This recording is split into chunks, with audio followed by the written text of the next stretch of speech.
どうも、ダイキングです。本日も動画を見ていただき、ありがとうございます。今回 iPhone 14 Pro、14 Pro のですね、1週間レビューになります。今回もね、正直に本音をね、お話ししていきたいと思うんですけども、前回ね、開封レビューっていう形で、1日ぐらい使ったっていうところなんで、ちょっと短い期間でね、レビューだったので、今回なんで1週間、ちゃんとこう使ってみて、良かった点はもちろんなんですけども、1週間使ってみて、やっぱちょっといまいちだなっていうところも見えてきましたので、そこら辺もね、今回は本音で、正直にね、レビューしたいかなと思います。で、また、14 Pro ね、ケースとか、アクセサリー類ですね。こちらもね、いろいろね、ちょっと結構購入しましたんで、詳しくはね、ちょっと次の動画で、おすすめのね、アクセサリー類っていう形で、紹介しようと思うんですけども、買うべきかどうかみたいなところと、買ってよかったのかみたいなね、ところも正直にね、お話ししたいかなと思います。ちょっと本音でお伝えしますので、購入を考えている方のね、ぜひ、参考にね、なると思いますので、最後までご覧いただければなと思います。で、ちょっと動画の前にいつも見てるけど、登録ね、まだしてなかったなっていうチャンネル登録。で、今後も、iPhone はもちろんですし、Mac とか、AirPods Pro もね、本日ですね、撮影日出ましたので、レビュー動画上げていきますので、ちょっとチャンネル登録してお待ちいただければなと思います。今回購入したモデルとしては、14 Pro の Deep Purple、128GB なんですけども、128GB なんでお前それにしたんだみたいなね、クソコメクソコメって言うとあれだけどね、ちょっとこれ後で説明しますけど、この暗めのね、やっぱパープル自体は、非常に良かったなと思ってますね。かっこいいというか、はい。今回でプロモデルのカラーはね、全体的にちょっと微妙にね、13 Pro から変わってるっていうのもありまして、特にね、今ちょっとね、後悔してるのはスペースブラックでもね、良かったかなっていう黒めのね、iPhone が久々に出たんですけど、ちょっと今になってね、思ってます。マットな黒色な質感なめちゃめちゃね、好みでいいなと思ったんですよね。はい。ツイッター上げたやつなんですけど、ディープパープルもめっちゃいいんですけど、はい。あと、シルバーとかもね、非常にこう、白みがかった、ちょっと青みがかった感じですね。今までちょっと黄色っぽかったんですけど、つまりね、全部やないかいっていう感じなんですけども、で、デザインはですね、13 Pro と、ほとんど同様って感じで、側面ですね、結構光沢あるステンレスで、ちょっとギラついた感じはあるんですけども、高級感はね、やっぱりあるかなと。所有欲満たしてくれる感じはありますね。Mac とかと同様にですね、光の当たり方で結構やっぱ見え方とかも変わるので、いろんな表情がこう楽しめるのはいいんじゃないかなというところですね。ただやっぱ裸で使うと指紋とかはね、特に側面のステンレスはかなりね、がっつり指紋ついちゃうんで、ケースをつけたりとか、裸でね、もし運用するんであれば、クリーニングクロスとかね、また次の動画で紹介しますけども、購入したものあるので、それで定期的に拭いた方が、より綺麗にこう使えるんじゃないかなと。で、デザインに関しては、一緒ですね。13 Pro と。カメラがね、やっぱりとにかく巨大化してまして、かなり飛び出してますね。はい。平らなところに置いちゃうと結構ガタついちゃうぐらいなんで、13 Pro 以上にこうカメラの出っ張りみたいなのがね、ありますね。で、変わった点といえば画面のやっぱノッチっていうところで、上のこの切り抜きが今独立した感じで、島みたいにね、見えて形が変わるんで、ダイナミックアイランドってね、言われてるんですけども、動画とかね、音楽とか再生すると、この黒い部分がですね、変化してこう確認できたりしたり、確認できたりするんですけども、この長押しとかね、するとですね、この上の部分で、例えば一時再生したりとか、停止したりとかね、音楽プレイヤーみたいな感じで使えるんですけど、タイマーとかもね、リアルタイムで表示してくれたりとかですね、このやっぱ新しい使い方は、本当にこう iPhone が本当生き物のように、ね、動くっていうところは、面白いなと。ただ1週間使ってみた感想としては、あったら便利かなっていうところで、めちゃめちゃインパクトがあるっていう感じではやっぱないかなっていうのは、やっぱ一緒ですかね。画面の上側にあるんで、結構触るとインカメラもね、ところもあるんで、結構ベトベトになっちゃうとかもありますし、特に片手だとですね、プロでも結構僕でもね、親指でギリギリ届かないぐらいなんで、特にプロマックスで、例えば女性の方が使うってなると、しんどいんじゃないかなっていうところはあるんで、上側にね、タッチしないといけないんで、便利なんだけど、こう劇的に変わるっていう感じではないかなって思いますね。アニメーションとかあるんで、なんかスイカのやつとかね、面白かったりするんですけど、はい。見てて面白いなっていうところはあります。で、また今回、あと画面の明るさが、屋外で最大2000ニットっていう風に、今までの明るさの倍っていう風なものになったんですけども、実際使ってみてもかなりね、やっぱり明るいし、見やすいですね、ここは。外で本当日差しがこう強い状況でも、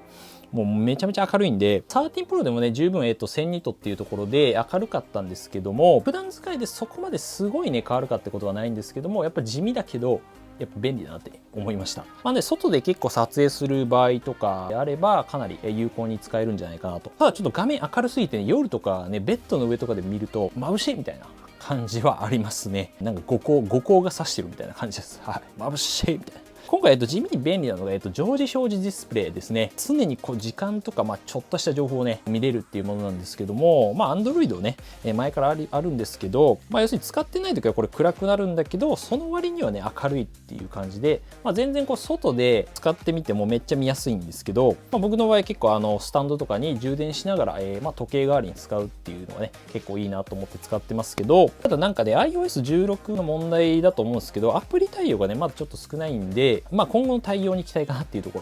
ろですね。今本当天気とかカレンダーぐらいかな。あと純正アプリしか基本的にはそのウィジェットっていう形でね表示できないので、ここら辺が他のアプリ広がれば結構利便性がねもうちょっと広がるのかなと思いますね。気になる点はこのバッテリー持ちがね悪いんじゃないかっていうところなんですけども、やっぱ常時点灯してるのでやっぱバッテリーの減りはね結構なんかしますね。っていうか13 Pro に比べるとやっぱ早いかなっていうのはこれ使ってみて感じました。やっぱりおそらくどうだろうね、5から 10% ぐらいは体感で早いのかなっていう、ここも使い方によると思うんですけど、ただその劇的にすごい減ってるっていう印象ではないんですけど、結構13 Pro 使ってた時は1日使ってそんなバッテリーがなくなるかなっていうことはあんまりなかったんですけど、14 Pro ねギリギリな感じ。1日、夜で 20% ぐらいになって低電力モードで持つかなみたいな感じなので、結構なんでゲームとかヘビーに使うんだったら14 Pro Max とか、10月にねこれから登場する、14、プラスとかも充電持ちが良かったりするので、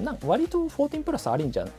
ゃないかなって思ってます。画面サイズはね 6.7 インチっていう風に大きいんですけども、重さは 6.1 インチのこの14 Pro と同じなんですよね。14 Pro が重すぎんだよ。カメラとかはもちろんプロの方がいいんですけど、プロモデルやっぱ重さがすごい気になるんで、この辺をちょっと気をつけた方がいいかなと思います。ケースについてなんですけども、以前同様ですね話した通り13 Pro のケースっていうのは、使えないです。これ形はほぼ同じなんですけども、やっぱカメラ部分が大きすぎてしっかりなんかねはまんないんですよね。なんで14 Pro 用でちゃんと買った方がいいかなっていうところで、一応次の動画でですねそのケースとか周辺機器みたいなところを紹介しようかなと思っております。で今のところはですけど、とりあえず ESR のですね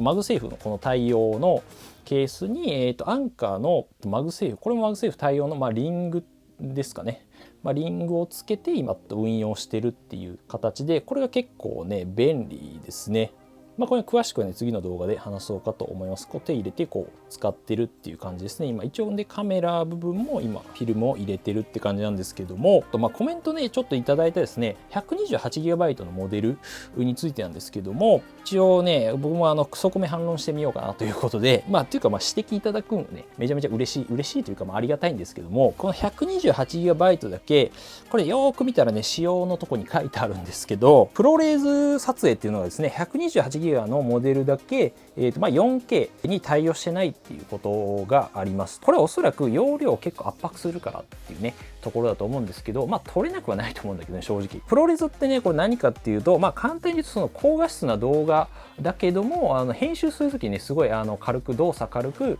できますよっていうね、なんか Apple 独自の動画のフォーマットというか形式っていうのがあるんですけども、それプロレゾっていうんですけど、確かに綺麗に撮れたりするんですけども容量めっちゃ食うんですよね。どれくらい食うかっていうと、これ36秒の動画を 1080p なんですけど 4K じゃなくて30秒ぐらいの動画で 1GB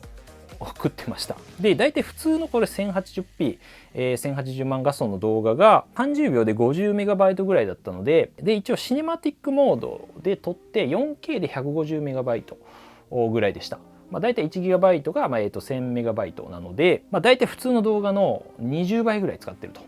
容量で、なんで僕は正直あんま使わないんで、128GB でいいかなっていうところと、4K そもそも使わないみたいなところ、プロレスをそもそも使わないか。13 Pro も256GB で、半分もねなんかあんま使ってなかったみたいな。結構動画とか撮ってたんですけど、シネマティックも意外とね容量はそんなに食わないんですよね。もちろん知ってるわってとこなんですけど、だってそもそも13 Pro の時からこの 128GB のモデルね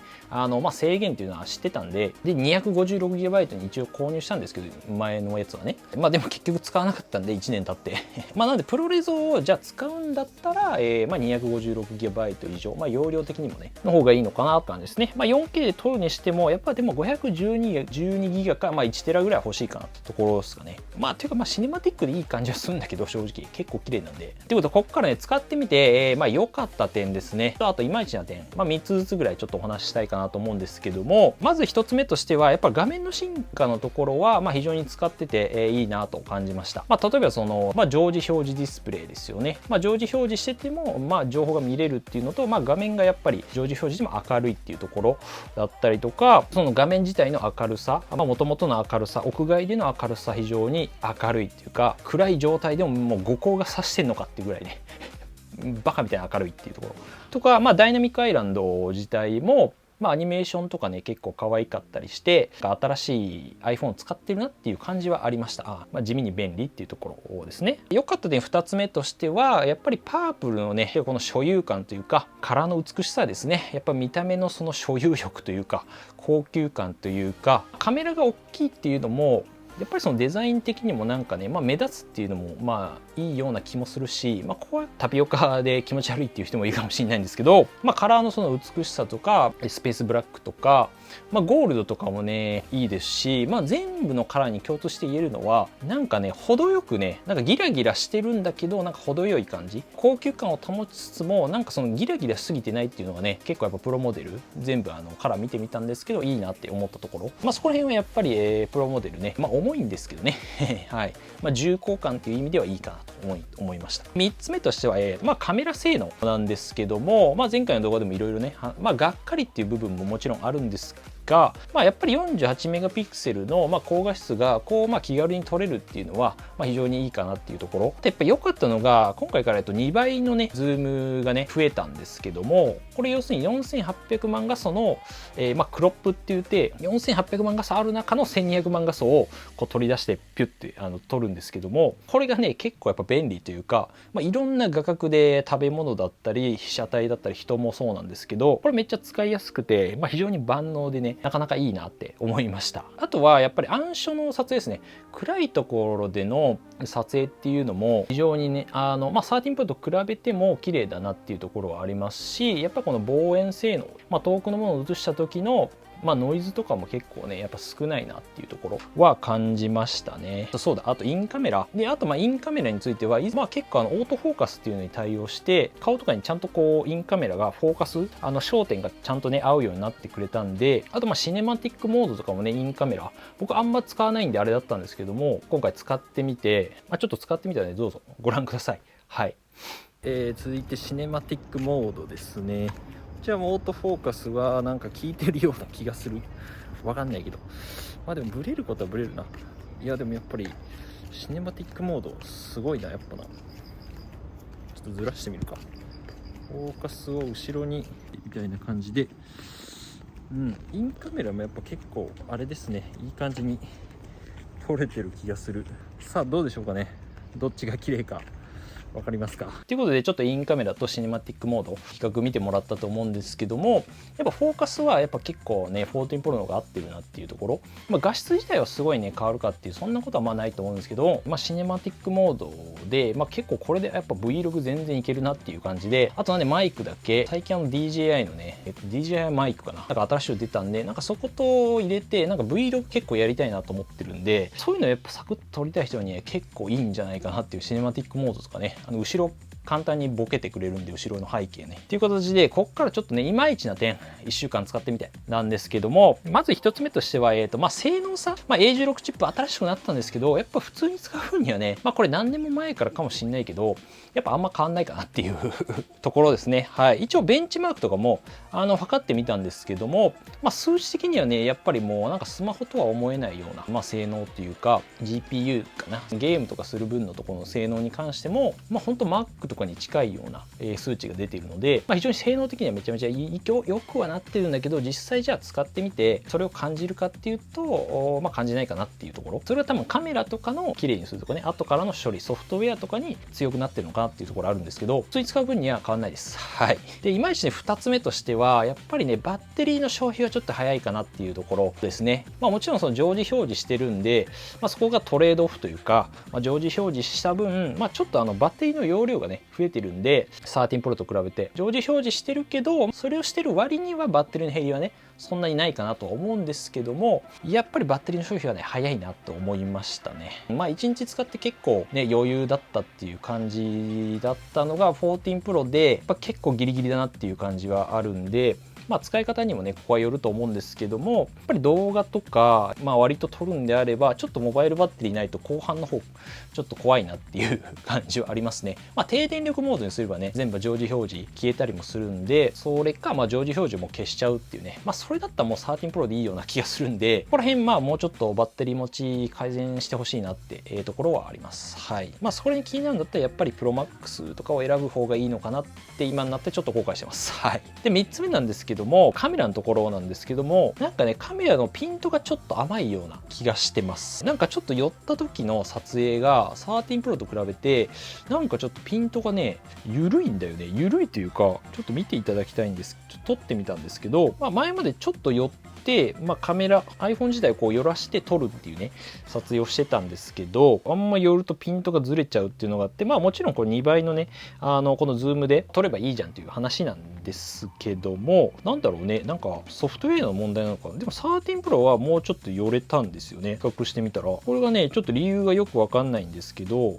別にズームできるからいいかっていうところではあるけど、なんかね結構寄って撮影とかしたくなっちゃうタイプなんで、僕はなんか気になりました。はい。マクロとかはなんか綺麗にねやっぱり撮れてるっていうところはあるんですけど、僕あんまマクロ使わないんでって感じだったんですけどはい。比べてみたら綺麗かなっていうところはありますね。デメリット的なところで言うと、やっぱ48メガピクセル撮ると結構容量食うなっていうところで、今回ね同じような環境で撮った写真があるんですけども、12メガピクセル、要するに今までと同じカメラで撮影で、1.5 メガバイトですね、1枚の写真でだったんですけど、これをプロローっていうねモードに切り替えると4800万画素48メガピクセルで撮れるんですけども、これほぼ同じ状態で撮影したものが 53.8 メガバイト、単純計算するとこれ割ってみたらだいたい36倍の容量になってます。つまり1枚で今までの写真は36枚撮れるということになるんで、それ細かいところまで綺麗だよねっていう、これはね他のカメラに見えることなんですけども、そこのトレードオフというか綺麗な分やっぱり容量が食うなっていうところはあるんで、4800万画素で結構やっぱ撮りたいみたいな方はちょっと容量多めに撮っといてもいいのかなっていうところはありますね。結構そんな食うんだと思って、画素数4倍なだけなのにというか、プロローなんでね、あとね編集とかかなりね自由度高いんですけども、じゃあね、iPhone 14 Pro 買うべきというか、はい、買ってよかったのかどうかみたいなところ本音でお伝えしますと、13 Pro からの買い替えってところでは1週間使ってみてもやっぱりね別に変える必要は無理になかったかなっていうのはあります。もちろんねディープパープルのね綺麗さとか48メガピクセルのカメラとか、ダイナミックアイランドとかね面白い機能あるんですけども、その買い替えするまでのねインパクトのある機能っていうのはね正直ないんじゃないかなっていうところですね。13 Pro からですよ。ただね、じゃあ今どっち買った方がいいんですかみたいなところで言うと、